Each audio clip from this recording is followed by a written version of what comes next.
But based on the current situation, if you look at the number of children going into grade 1 this year, only around half of them will actually get to matric. You know all of the problems in our schools around the country. Xolani Fakude is the head of the Secretariat at the Teachers Union, Sadtu.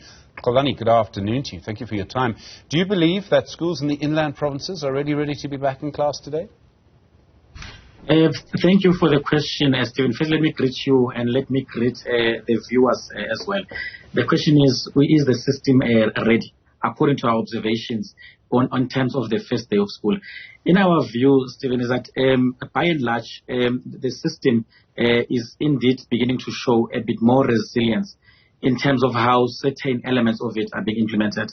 However, one must also be very, very clear that currently, with the first day of inland schools, coastal, of course, coming next week, is that we are getting reports of some challenges, in fact, that are related to the admissions in particular, especially in the provinces where you now have got the online system being Gauteng, Western Cape, parts of Northern Cape as well.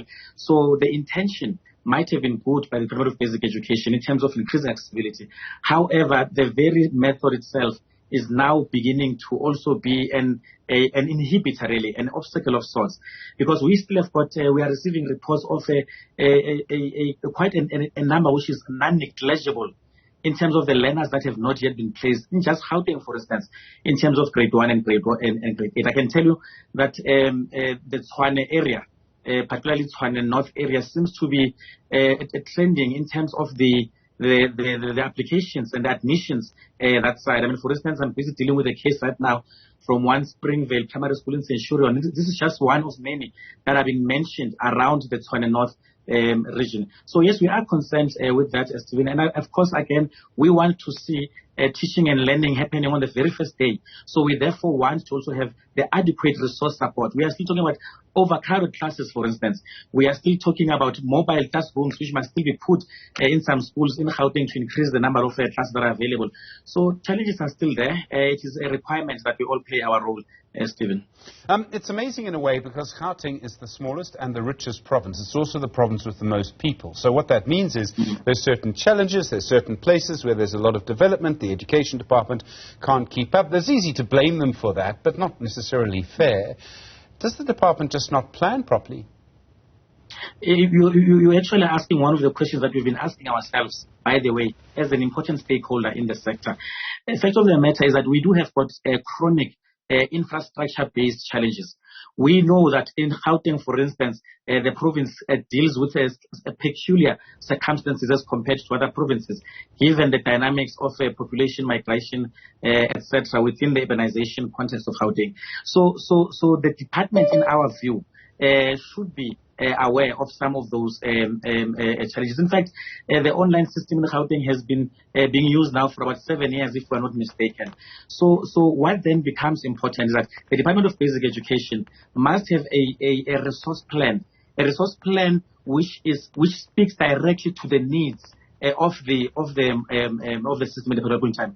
I was listening to one of my colleagues earlier in your channel from one of the NGOs related to learners, who are speaking about how we've got chronic challenges in terms of infrastructure, but it seems as if our plans, the resourcing model in particular, does not necessarily speak to our reality and what is needed on the ground. I mean, it cannot be, Stephen, that year in, year out, we are told that we require more teachers to be in classrooms, but at the same time, we can also tell you as a union that there are even more newly qualified teachers who can't even be absorbed by the system. So that tells that there is a serious challenge which we need to speak quite honestly and frankly about as all stakeholders. One of the things we really need to do is to try and keep children in schools for longer. We've seen such a high dropout rate. Are you and your members prepared to play a role in that? Well, absolutely. I mean, as such, we see ourselves as part of the solution, by the way.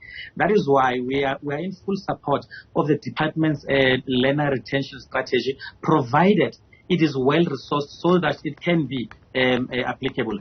I mean, it is a fact, Stephen. It cannot be that less than half of those will be doing grade 1 right now as we speak. Less than half statistically are going to make it throughout to the last grade. So we are saying that we cannot.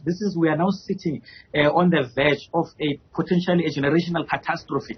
Remember, we're still dealing with a group of learners here who also had challenges related to COVID for a number of years. So we are very concerned. In fact, as Sadtu, we are saying we are one of those stakeholders who have been very, very upfront in saying that we are going to play our part as education workers. That is why, Stephen, we are in class even in mornings, during weekends, during holidays, etc., because we are aware of the role that we need to play decisively as education workers to make sure that our learners can see through the system. But now, the one important thing that we need to mention also, it is around parental involvement. We always say that some of the best education systems in the world have got one thing in common.